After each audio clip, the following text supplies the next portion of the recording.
श्री हरिवंश। एक बार भगवान श्री कृष्ण अपने गैया के साथ, अपने मित्रों के साथ मथुरा की तरफ गाय चराने चले गए।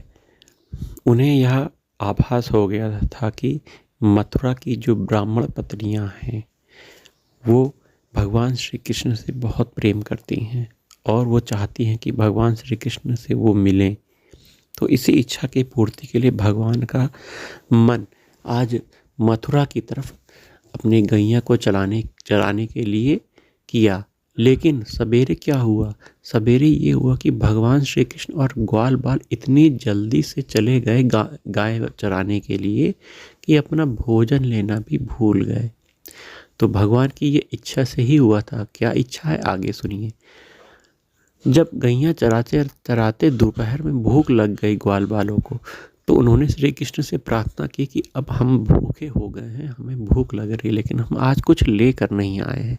तो भगवान श्री कृष्ण ने कहा कि पास ही में कुछ ब्राह्मण लोग यज्ञ कर रहे हैं, आप उनसे जाकर भोजन के लिए कुछ मांग सकते हो और वो हम दे देंगे, आप जाओ मांग के ले आओ। तो भगवान के कहने पर ग्वाल बाल उनके पास जाते हैं, ब्राह्मणों से कहते हैं कि हम श्री कृष्ण और बलराम पास में ही गाय को चरा रहे हैं और उनको भूख लगी है, आप कुछ खाने के लिए है तो दे दीजिए। ब्राह्मणों ने उनकी बात सुनी तक नहीं और वो अपने यज्ञ कर्म कांड में लगे रहे। तो वो निराश होकर ग्वाल बाल भगवान श्री कृष्ण के पास आकर पूरा वृत्तांत कह देते हैं। भगवान श्री कृष्ण कहते हैं नहीं नहीं, अब आप उनकी पत्नियों के पास जाओ, उनकी पत्नियों से प्रार्थना करो। तो ग्वाल बाल फिर जाकर पत्नियों से प्रार्थना करते हैं।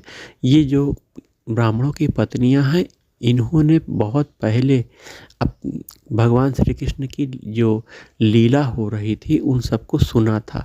तो सुनते सुनते श्रवण से उनका प्रेम भगवान श्री कृष्ण के प्रति हो गया था। तो जैसे ही उन्होंने यह सुने कि पास में श्री कृष्ण बलराम आए, वो तुरंत भोजन प्रसाद को लेकर सभी लोग श्री कृष्ण से मिलने के लिए अपने ब्राह्मणों पति की उपेक्षा करते हुए चली गई और भगवान श्री कृष्ण से मिलकर अति आनंद को प्राप्त हुई। भगवान श्री कृष्ण ने भी उनका परम सेवा सत्कार किया और उनके द्वारा लाए गए भोग प्रसाद को पाकर बहुत ही प्रसन्न हुए।